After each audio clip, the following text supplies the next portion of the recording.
Coming up today on this week's episode, Microsoft's Holy Grail leaked on the net months before launch, Sony adopts EA's online strategy to fight used game sales, Media Molecule announces their plans for the Little Big Planet franchise, and much, much more.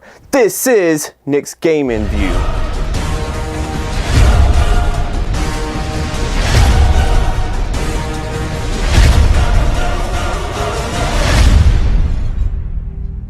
Hello everybody, welcome to Nick's Gaming View episode number 45. You're here with your host, Nick McCandless. Gears of War 3 leaked online more than 2 months before its release. The leaked build, leaked to the internet, is said to contain the entire Gears of War 3 campaign and all of the multiplayer modes such as the all-new Horde 2.0 and Beast modes. Because this is a non-final build, likely leaked by someone who either works at Epic Games or is in close contact with their software, the build leaked is only playable on specially modded Xbox 360's or one who possesses an Xbox 360 development kit. While this may make it difficult for the overabundance of pirates out there, I would not rest calmly, as I'm sure a handful of unauthorized users have already gained access to the build leaked. Epic Games is heavily monitoring the internet for those hosting the leaked build and requesting removal of the content, but I would still not rest calmly. Be careful when you're browsing sites like YouTube, game trailers, forums, anything that's community based,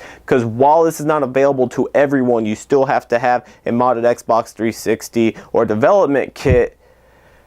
There's still a large chunk of people who gained access, and their goal is going to be to ruin it for those who have followed the franchise, so be careful.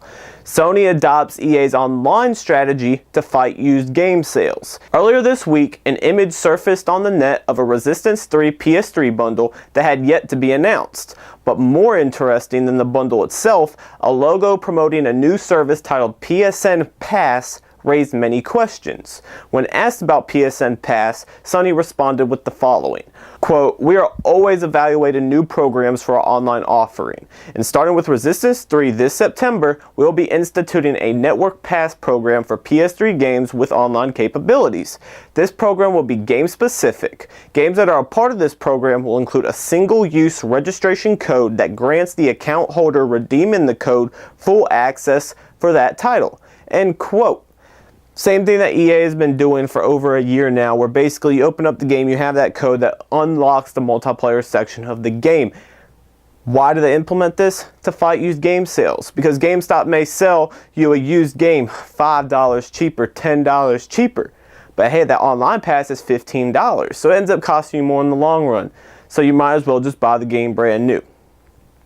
What do you think? It's actually the question of the week, but we'll get into that a little bit later. Media Molecule announces their plans for Little Big Planet. Executive producer of Media Molecule announced earlier this week that the studio will be, quote, stepping away from Little Big Planet to work on something new and focus on new ideas. She did not state whether this means they are done with the franchise altogether or just taking a break to begin a new project, so I'll be sure to keep you all tuned in if I happen to hear anything. So, I'm definitely not upset by this. Little Big Planet 2 is sure to last everyone a long time. She did not state they're done with Little Big Planet. Hey, they may just wait to the next console. I want to see what they can do next. Are they going to stay in the play, create, share genre or move on to something totally different? I'm very curious to see what happens. I'll keep you all tuned in. That concludes it for the news this week. Now the question of the week. Do you feel what Sony is doing with the PSN Pass is fair for consumers? Sony's not the only one doing this. Electronic Arts is doing it. Warner Brothers are doing it. There's a couple other studios doing it. Do you feel it's right for consumers? I personally feel it is. Because, okay, you're a consumer and you want to buy the game used. Okay, you may save a couple bucks, but you're hurting the people who took the time to build the game to save you $5. So all these companies are doing is they're not saying, hey, you can't buy the game used. All they're simply saying is that, okay, you buy the game used, you're buying at a reduced price. If you want the online, then you have to pay $10, $15 to make up for our losses. That's all they're doing. If you have a problem with it, spend the extra $5 and get the game brand new. there's your solution. But let me know what you guys think in the comment section. You guys may have a different viewpoint than I do, so let me know.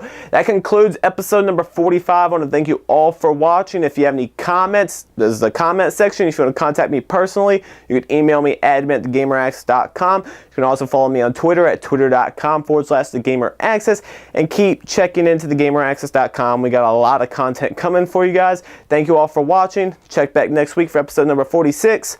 Peace. Access granted.